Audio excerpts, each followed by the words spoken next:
A frase estoica que calou minha mente reclamona. E tudo começou a melhorar. Reclamar parece inofensivo, parece humano, parece justo. Quem nunca soltou um "ninguém me entende" ou um "isso aqui tá sempre dando errado"? A mente encontra formas engenhosas de justificar essas pequenas fugas. E você acredita. Acha que está apenas desabafando, soltando o ar preso no peito. Mas sem perceber, transforma o hábito de reclamar numa identidade. Não por maldade, mas por um impulso primitivo de se proteger do desconforto de viver. No fundo, reclamar é uma tentativa disfarçada de controlar o mundo. Quando você diz que algo não deveria ser assim, está tentando afirmar que há uma maneira correta, a sua. Que se as pessoas fossem diferentes, se as coisas andassem no seu ritmo, se o mundo se ajustasse à sua sensibilidade, então a paz existiria. Mas não é paz que nasce disso, é dependência, é prisão. O reclamador não percebe, mas ele está sempre pedindo permissão para sofrer, e como nunca recebe essa permissão formal, sofre mesmo assim. A dor vem porque ele queria que a realidade fosse outra. E como ela insiste em ser o que é, ele protesta, com palavras, com suspiros, com silêncios pesados, com julgamentos sutis. É uma espécie de vingança emocional. O mundo não me deu o que eu queria, então eu reclamo. Para mim mesmo, para os outros, para ninguém em especial. E esse ciclo se alimenta. Quanto mais se reclama, mais se treina o olhar para encontrar falhas. Quanto mais se encontram falhas, mais se sente no direito de reclamar. E o que era para ser uma reação isolada se transforma num modo de existir. Você começa a sentir prazer em apontar o erro, em identificar a injustiça, em destacar o detalhe fora do lugar. A mente se torna um radar emocional viciado em detectar imperfeição. E não porque você é ruim, mas porque o hábito cria conforto.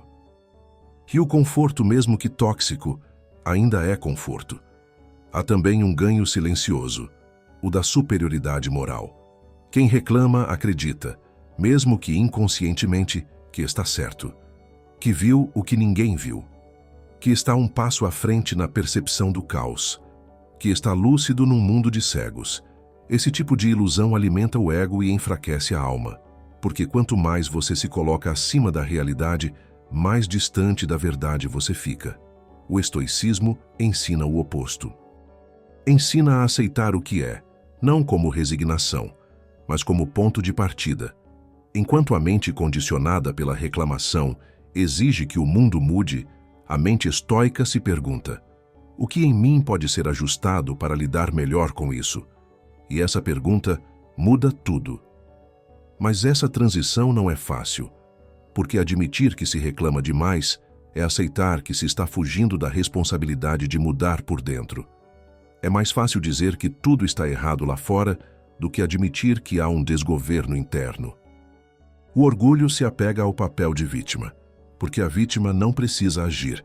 Ela só precisa apontar, esperar, lamentar. Por isso, a primeira libertação não vem da mudança do mundo, vem do reconhecimento da ilusão. Quando você começa a ver a reclamação não como uma análise justa, mas como um vício sutil, algo começa a ruir. A mente perde parte do prazer que tinha em repetir o padrão. O ciclo começa a se enfraquecer. A frase que cala a mente reclamona não funciona como um argumento. Ela funciona como uma quebra. Ela não tenta vencer a mente no campo da razão. Ela mostra o absurdo de continuar exigindo que a vida seja outra. E quando isso acontece, há um pequeno colapso, uma ruptura no sistema que se achava tão certo. A partir desse colapso, nasce o espaço, um silêncio diferente, um olhar mais limpo. Você percebe que a reclamação era só uma tentativa disfarçada de não sentir dor. Mas quando você para de reclamar, a dor não aumenta, ela se revela. E finalmente pode ser compreendida. A verdade é que a mente reclamona não quer solução. Ela quer razão. Ela quer ter o que dizer. Ela quer vencer a discussão interna. E por isso, ela nunca se cala sozinha. Ela precisa ser interrompida por algo maior. algo que não argumente, mas que revele.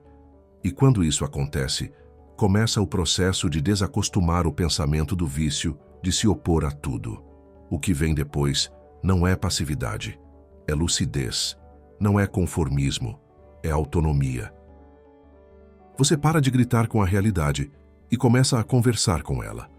Não há mais necessidade de vencer nada, só de viver com mais presença, sem ruído, sem exigência, sem a ilusão de que o mundo deve te servir.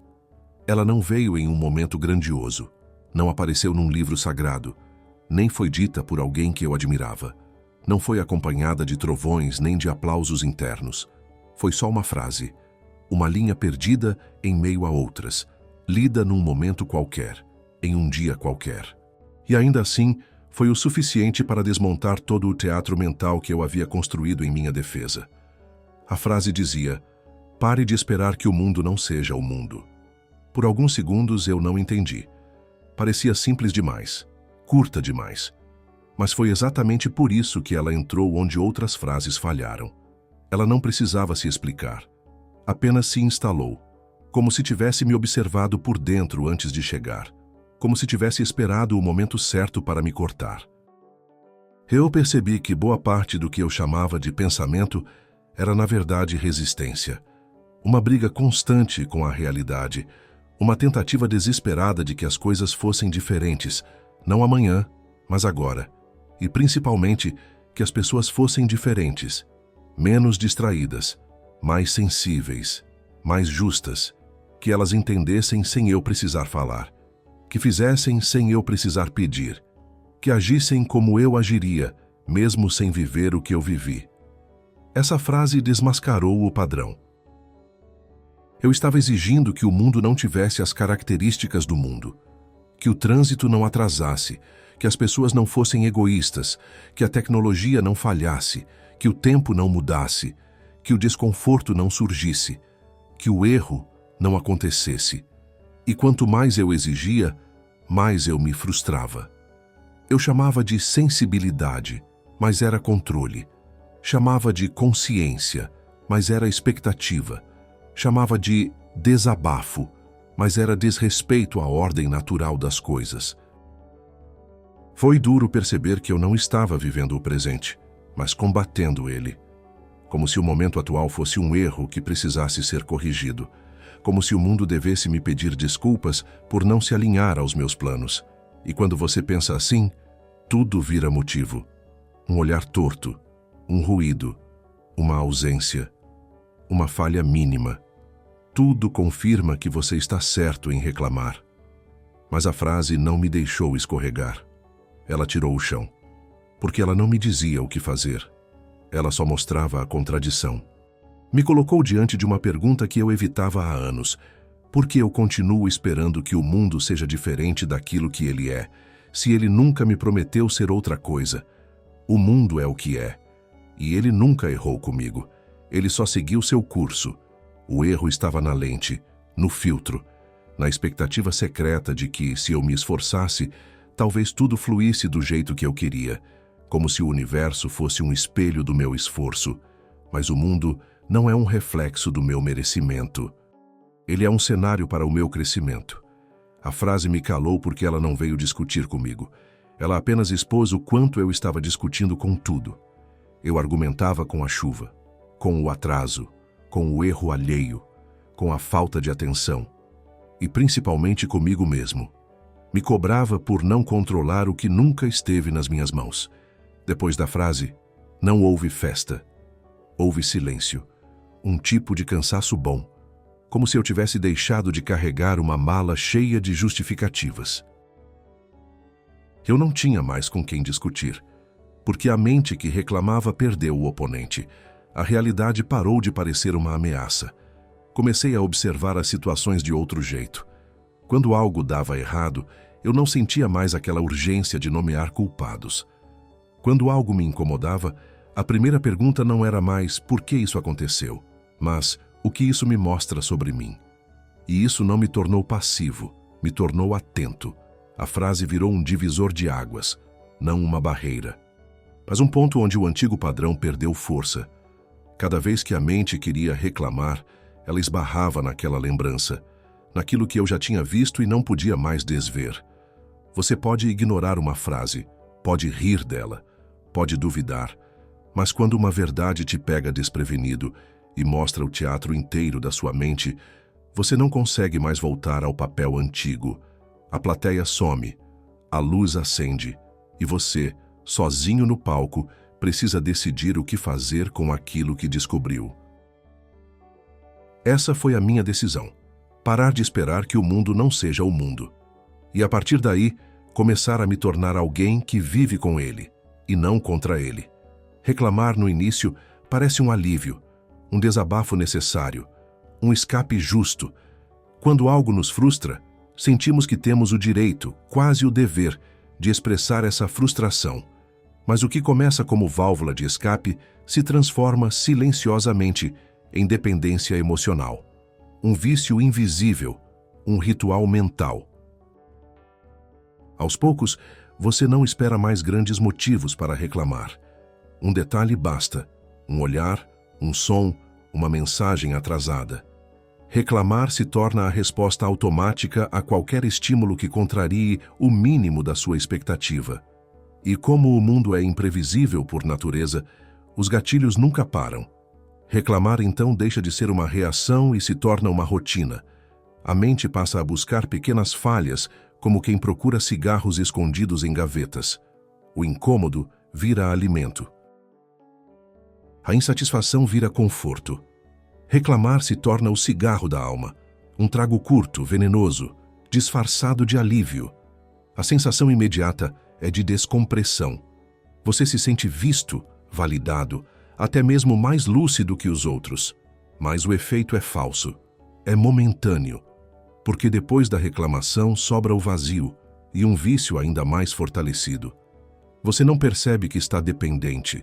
Acha que está apenas sendo sincero, honesto com o que sente, mas não está. Está viciado em repetir um padrão emocional que não resolve nada. Só perpetua o mesmo estado interno. A mente que reclama não busca solução. Ela busca continuidade. Ela quer repetir o gesto. E quanto mais se repete, mais confortável ele fica.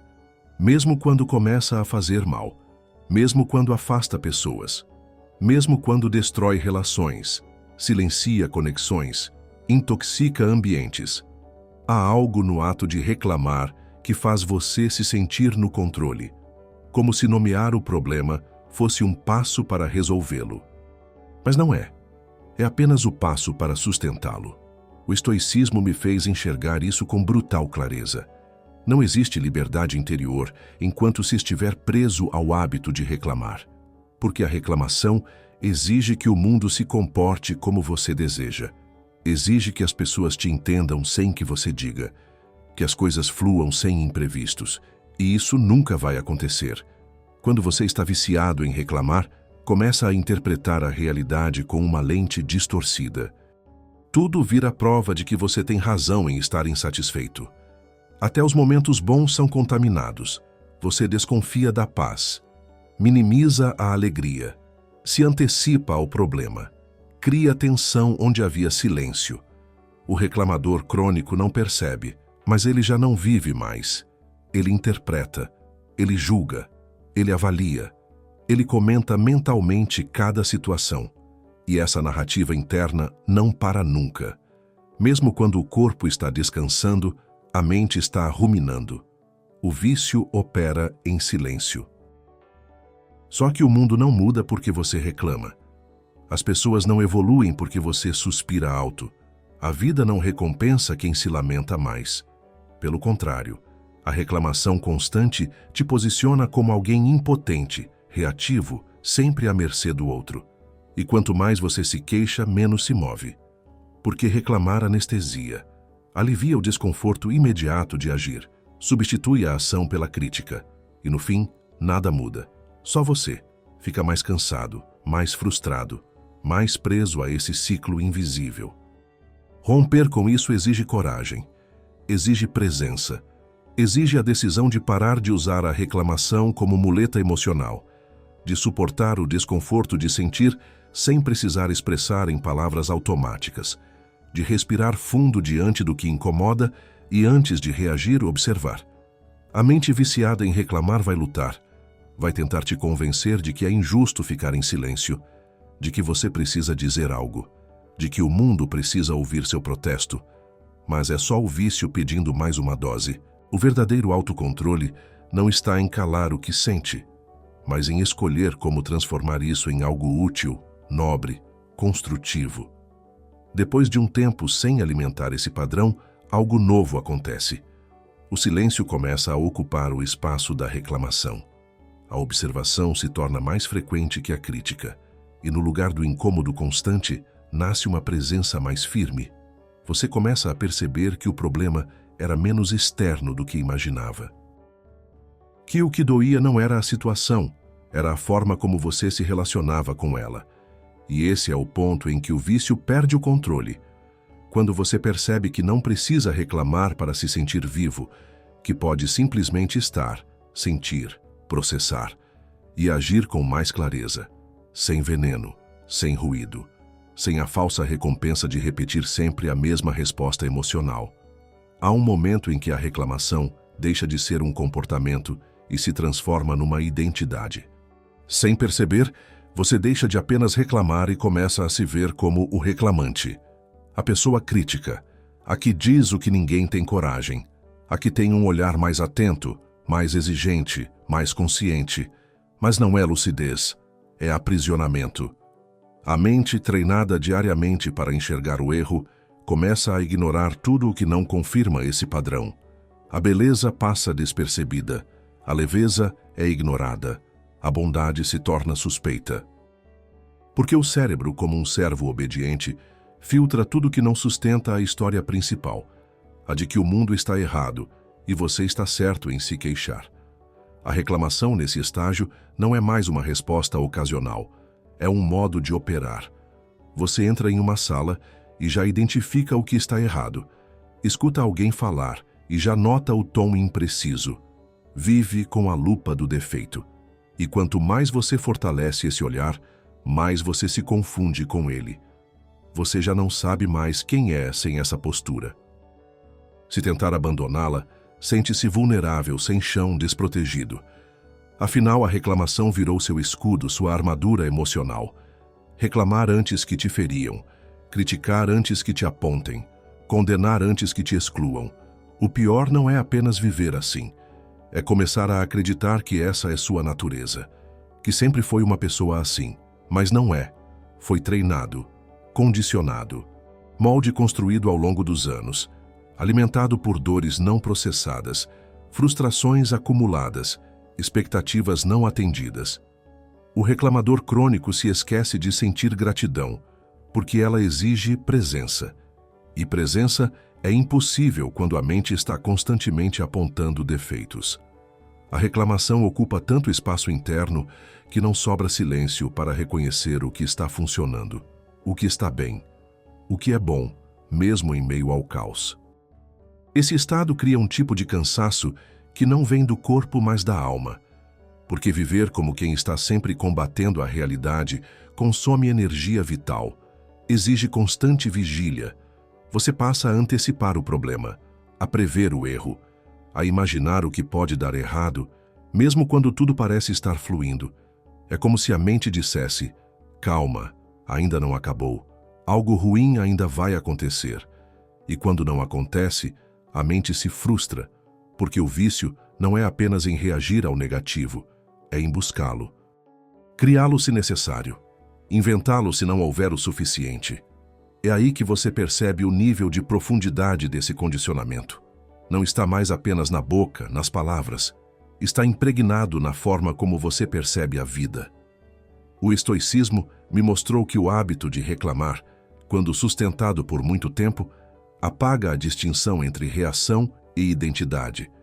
Você começa a dizer, eu sou assim, ao invés de, eu estou agindo assim. E essa mudança de linguagem reforça a prisão. Porque enquanto for apenas um hábito, ele pode ser desfeito. Mas quando vira parte da sua definição pessoal, a mudança se torna ameaça. É desconfortável aceitar isso. Dói perceber que você se acostumou a se proteger reclamando, que construiu relacionamentos com base na crítica, que se sentia mais seguro apontando erros do que oferecendo apoio. Mas é essa dor que começa a dissolver a ilusão, porque ela revela o que está em jogo: sua liberdade interior. Você não é o que reclama. Você é o que sobra quando a reclamação se cala. E para descobrir isso, é preciso parar de alimentar o personagem. É preciso silenciar o narrador interno que busca validação por meio da superioridade. É preciso resistir à tentação de comentar tudo, de ter sempre algo a dizer. A mente treinada para reclamar vê problema até no silêncio, mas o silêncio é o início da cura. Nele, você começa a notar o que antes passava despercebido: o som do vento, o gesto gentil, o milagre de estar vivo. Coisas pequenas, mas que antes eram invisíveis sob o peso das queixas constantes. Desfazer essa identidade não é esquecer tudo que você viveu. É reescrever a forma como você se relaciona com o mundo.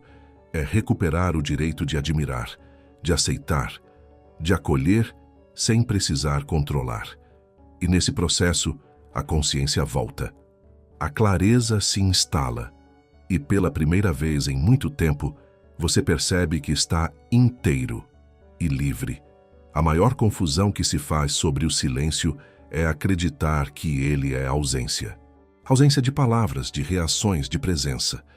Mas o silêncio verdadeiro não é vazio. Ele é densidade. Ele não é a fuga do conflito, mas a recusa de alimentar o que não merece energia. O silêncio, no estoicismo, é uma escolha ativa. É a resposta mais poderosa que alguém pode dar ao caos, à ignorância, à provocação e, principalmente, ao próprio impulso de reagir. A mente condicionada a reclamar, a justificar, a defender, teme o silêncio porque nele não há onde se esconder. Não há distração. Não há argumento. Só você com você. E isso assusta, porque o barulho, mesmo quando desconfortável, serve como anestesia, serve como disfarce, serve como muralha. Mas o silêncio não protege, ele revela. Ele obriga a encarar o que você estava tentando sufocar com palavras. A decepção não digerida, a raiva não resolvida, o orgulho ferido. A mente barulhenta tenta sobrepor tudo isso com falas rápidas, com julgamentos instantâneos. Mas o silêncio desmonta o teatro, apaga as luzes e mostra a cena como ela é. No caminho estoico, o silêncio não é imposto, ele é cultivado. Ele não é sinal de submissão, mas de domínio, domínio sobre si mesmo, sobre as próprias emoções, impulsos, vontades reativas. O silêncio é o território onde o sábio escolhe morar, porque ali ele escuta melhor o que realmente importa, o que está acontecendo dentro. Enquanto o mundo grita, compete, se atropela por razão e por atenção, o estoico cala, não porque não tem resposta, mas porque entendeu que algumas respostas não devem ser dadas, devem ser dissolvidas dentro do próprio espírito. Há perguntas que merecem silêncio como resposta, e há situações em que reagir é se rebaixar ao nível do ruído. Você não precisa rebater tudo, nem se explicar sempre, nem vencer discussões que não têm destino. O ego quer vencer, a alma quer paz, e entre uma e outra, o silêncio é a ponte. Quando parei de reclamar, o silêncio apareceu como um velho conhecido. No começo ele parecia frio. Me senti sozinho, estranho, como se algo estivesse faltando. Mas aos poucos entendi. O que faltava não era barulho, era profundidade. O silêncio não me calava, ele me revelava. E quanto mais tempo eu passava nesse estado, mais eu notava como o mundo está cheio de ruídos que não dizem nada. Pessoas falando por insegurança, reagindo por medo, opinando por vazio. E eu fazia parte disso. Eu era mais um som sem direção. Mas agora havia escolha. Ficar em silêncio quando tudo em você quer gritar é um ato de força. É dizer, eu não sou mais guiado pela reação. É a interrupção de um ciclo que se alimentava da necessidade de se impor. É o nascimento de uma nova identidade, a de alguém que observa antes de responder, que sente antes de falar, que espera antes de julgar. O silêncio se tornou meu escudo, não contra o mundo, mas contra mim mesmo, contra os meus impulsos desnecessários, contra os meus argumentos apressados, contra as palavras que só serviriam para manter o padrão antigo vivo. O silêncio é onde a mente se reorganiza, onde o espírito respira, onde o caos perde poder. Não confunda esse silêncio com omissão. Não é se calar diante da injustiça. É não reagir diante daquilo que não merece sua energia vital. É poupar a sua paz. É preservar o seu foco. É escolher a virtude em vez da emoção imediata. O estoicismo me ensinou que a alma forte não precisa do barulho para ser ouvida. Ela não grita. Ela não exige atenção. Ela se faz presente mesmo em silêncio, porque sua presença não depende de ruído, mas de consistência. E é no silêncio que você começa a perceber o quanto falava à toa, o quanto se desgastava tentando ser entendido por quem nunca quis te compreender, o quanto respondia a provocações que só existiam para roubar sua paz. Agora, tudo isso se cala, porque você não alimenta mais. E onde antes havia reclamação, agora há espaço. O espaço que se abre com o silêncio é o mesmo que permite a construção de uma nova mentalidade. Uma mentalidade firme, lúcida e preparada para viver, sem a necessidade constante de se justificar, de se queixar, de se defender, apenas viver com serenidade e presença. Há um momento em que o silêncio deixa de ser incômodo e se torna necessário. Ele para de parecer ausência e começa a se manifestar como presença real. A ausência de reclamações cria um vácuo, mas esse vácuo não fica vazio por muito tempo. Logo, ele começa a ser preenchido por algo raro, quase esquecido: clareza. Clareza é ver sem a lente da raiva, da frustração, da pressa. É enxergar a realidade como ela é, sem o filtro da expectativa. E essa visão limpa não aparece enquanto a mente estiver ocupada em protestar. Enquanto houver um ruído interno querendo mudar tudo o tempo todo, não há espaço para observar o que realmente está acontecendo. Quando a reclamação cessa, o cérebro não se cala, ele se realinha.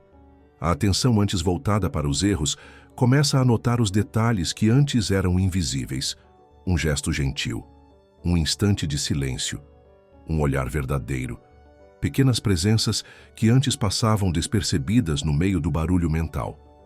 Você começa a viver mais devagar, mas com mais intenção. Começa a ouvir de verdade as pessoas, a perceber o tom, o ritmo, as pausas. As conversas se tornam mais profundas, os encontros mais leves. A experiência da vida deixa de ser um campo de batalha para se tornar um campo de percepção. A presença, então, não vem como esforço. Ela surge como consequência. Quando a mente para de reclamar, ela não precisa mais controlar tudo.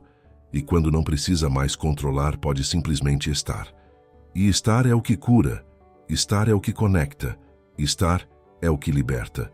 O estoicismo me ensinou que não é possível dominar a si mesmo sem primeiro dominar a própria atenção. E a atenção é impossível quando se vive reagindo a cada coisa que incomoda. A reclamação rouba o foco, divide a consciência, destrói a possibilidade de plenitude. A presença é um tipo de força que não se impõe, mas transforma. Quando você está presente, tudo em você comunica algo mais profundo. Você responde com mais calma, decide com mais firmeza, caminha com mais propósito. E o mundo começa a te tratar diferente. Não porque ele mudou, mas porque você mudou a forma de estar nele. Essa é a verdadeira recompensa. Você não precisa mais que tudo esteja perfeito para se sentir em paz. Você cria paz dentro, independentemente do que acontece fora. E isso muda completamente a experiência de viver. Você deixa de ser passageiro das emoções e passa a ser condutor da própria mente. É claro que os problemas continuam, as falhas ainda existem, as pessoas ainda erram, mas agora você olha tudo isso com outra lente. Não como algo que te ameaça, mas como algo que você pode atravessar com dignidade. A clareza te dá esse poder. Ela não te blinda da dor, mas te impede de amplificá-la. Com o tempo, a ausência de reclamação se torna tão natural que você passa a estranhar quando ouve alguém preso nesse padrão. Parece distante, parece fora de lugar. E você não julga, você compreende, porque você também esteve ali. Você também viveu preso na ilusão de que falar sobre o problema era mais importante do que se tornar parte da solução. E então, você começa a perceber outro fenômeno. As pessoas se sentem diferentes perto de você. Mais à vontade, menos defensivas. Elas percebem que você não está ali para competir, reclamar, se opor. Você está ali, presente, atento, limpo. Essa presença é magnética, não porque tenta ser, mas porque é rara. E o mundo, mesmo sem saber explicar, reconhece quando encontra alguém que está inteiro. E essa inteireza não é feita de certezas, mas de silêncio, de equilíbrio, de lucidez. É curioso notar como a ausência de reclamações não gera apatia, gera foco, energia, clareza para agir onde realmente importa. Você deixa de desperdiçar força com o que está fora do seu alcance e começa a canalizar tudo para o que está dentro. Que o que está dentro sempre esteve pedindo atenção, mas você não ouvia, por causa do ruído. Agora, sem esse ruído, você ouve, você sente, você escolhe melhor. Você vive com mais intensidade, não porque tudo é intenso, mas porque tudo é percebido com mais nitidez. Essa é a recompensa silenciosa de quem decide parar de reclamar. Uma mente menos reativa, uma alma mais estável e uma vida mais inteira. Não há drama, não há aplausos. Apenas você, presente em si mesmo, finalmente. Quando a velha voz se calou, o silêncio que ficou não foi absoluto. Algo começou a nascer dentro desse espaço. Não era euforia, não era otimismo vazio. Era uma presença diferente. Um pensamento que não vinha correndo, uma percepção que não precisava provar nada. Uma voz nova, firme, sem pressa, sem julgamento. Pela primeira vez, percebi que era possível existir sem me posicionar contra tudo, sem reagir a tudo, sem precisar de ruído para me sentir vivo. Essa nova voz não gritava. Ela apenas observava. Quando algo me incomodava, ela não corria para reclamar. Ela perguntava: o que isso está tentando me mostrar? Quando algo dava errado, ela não buscava culpados. Ela dizia: você consegue lidar com isso? E quando eu queria explodir, ela dizia: essa reação te representa ou te enfraquece? A mudança foi sutil, mas radical. Não mudei de personalidade. Não me tornei um mestre espiritual. Não fiquei imune à raiva ou à frustração, mas passei a questionar a origem de cada impulso. Passei a duvidar da necessidade de cada palavra. Passei a preferir o silêncio à urgência da reação. Antes, quando alguém falava algo atravessado, minha mente respondia antes mesmo de eu perceber. Era automática, defensiva, apontava, rebatia, queria vencer. Mas agora havia uma pausa, um intervalo, uma chance de fazer diferente. E muitas vezes eu fazia, outras não. Mas agora eu via. E ver é o início de toda a transformação. Essa nova voz é o fruto do estoicismo, não de frases bonitas, mas de uma prática interna diária. Ela não veio pronta, foi sendo esculpida com cada situação onde escolhi o silêncio ao invés da resposta impulsiva. Com cada vez que senti raiva e respirei antes de agir. Com cada momento em que aceitei que o mundo não precisava ser moldado à minha imagem para que eu encontrasse paz. Com o tempo, percebi que essa voz também começou a moldar minha forma de falar com os outros, de ouvir, de aconselhar, de existir. Comecei a me tornar alguém mais confiável, não porque dizia o que agradava, mas porque dizia menos e ouvia mais. Comecei a falar só quando havia algo útil a dizer, e isso mudou o peso das minhas palavras. Elas passaram a ser mais raras, mas mais densas, mais presentes. Essa transformação interior também revelou uma verdade desconfortável. Eu não confiava nos meus próprios pensamentos antes disso. Eu os despejava como verdades absolutas, mas não os examinava, não os colocava à prova. Apenas me identificava com eles, e isso me tornava vulnerável, manipulável, instável. Agora, essa nova voz não aceita qualquer pensamento como verdade. Ela pergunta: isso é fato ou apenas ruído? Isso é útil ou apenas reação? Isso é digno da sua energia ou é só uma repetição do velho padrão? E essas perguntas não me enfraquecem, elas me libertam. Você começa a perceber que viver em estado de vigilância sobre si mesmo não é cansaço, é maturidade. Que não reagir não é passividade, é inteligência emocional. Que não reclamar não é fraqueza, é domínio. E esse domínio não é algo que se conquista com força, é algo que se cultiva com atenção. Essa nova voz não te transforma em alguém inalcançável. Pelo contrário, ela te torna mais humano, porque agora você sente tudo, mas não se deixa levar por tudo. Você chora sem culpa, sente raiva sem se tornar raivoso, percebe a dor do outro sem precisar carregar o mundo nas costas. É uma consciência que cresce para dentro, não para o palco. E quando a vida te testa, porque ela vai testar, você percebe que já não é mais o mesmo, que o impulso de reclamar até aparece, mas é como um eco distante, um hábito antigo tentando reviver. E a nova voz apenas o observa, como quem reconhece um velho padrão, mas não se confunde mais com ele. Essa é a força que nasce da prática, não de um dia, mas de um processo, não de uma teoria, mas de uma escolha constante. Escolher não ser o que o mundo provoca. Escolher ser aquilo que você cultiva internamente, em silêncio, longe dos aplausos, longe da necessidade de ter razão.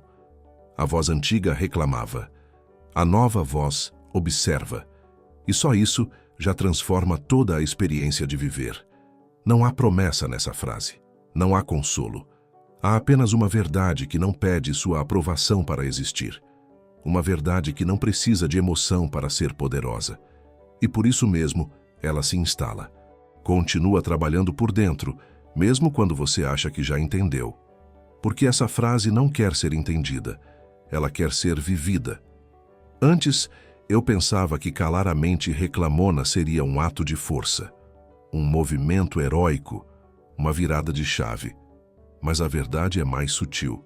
Calar essa mente é um processo invisível, é um refinamento diário, é uma escolha pequena feita centenas de vezes. E cada vez que você escolhe o silêncio no lugar da queixa, a frase reaparece, não como censura, mas como uma presença amiga. Ela se torna parte da sua forma de pensar, de reagir, de respirar. Você não precisa mais repetir ela em voz alta, porque ela vive dentro. Quando algo dá errado, ela surge entre o primeiro impulso e a primeira palavra. Quando alguém te decepciona, ela aparece no intervalo entre a raiva e a resposta. Quando o mundo parece injusto, ela te olha por dentro e pergunta: você esperava que fosse diferente? E você respira. Você entende. Você aceita. Não como quem se entrega, mas como quem se liberta. Porque reclamar é manter uma expectativa infantil sobre a realidade. É exigir que a vida funcione segundo o seu roteiro interno. Mas viver de verdade é abraçar o improviso. É agir com virtude no caos. É manter a calma na confusão. A frase não me tornou indiferente, me tornou lúcido. Me fez perceber que grande parte da minha dor vinha da insistência em resistir ao que é. Eu não queria atravessar o desconforto. Eu queria que ele não existisse. E essa expectativa gerava tensão, frustração, fadiga. Quando a frase me alcançou, ela arrancou esse véu e me mostrou que o que me machucava não era o mundo, era a forma como eu queria moldá-lo com palavras. Hoje, quando olho para trás, não me vejo como alguém que venceu a si mesmo. Me vejo como alguém que cansou de brigar com tudo, que decidiu baixar as armas, que entendeu que há mais sabedoria em calar uma reação do que em vencer uma discussão. A frase continua viva porque eu continuo sendo testado. Todos os dias. uma palavra atravessada, um plano que falha, um corpo que não responde como eu esperava, uma emoção que chega sem ser convidada. A frase não impede que isso aconteça, ela só impede que eu me perca nesses momentos. Ela me ancora, e é isso que ela se tornou, uma âncora. Um lembrete de que eu não preciso mais entrar em guerra com cada detalhe do dia, que há paz em não ter razão, que há força em não reagir, que há liberdade em aceitar o mundo como ele é e escolher quem eu serei nele. Essa é a mudança silenciosa, mas definitiva. Não se trata de apagar a mente antiga. Ela ainda existe, ela ainda tenta falar, mas agora não é mais ela quem conduz, porque o timão da minha consciência está nas mãos dessa frase. E por isso eu sigo, mais leve, mais calmo, mais presente. A frase não me silenciou, ela me devolveu a mim, ao que sobra quando a exigência desaparece, ao que resta quando o barulho acaba, ao que emerge quando a lucidez ocupa o lugar da reclamação. E é nesse lugar que eu escolhi morar. Não porque é confortável, mas porque é verdadeiro.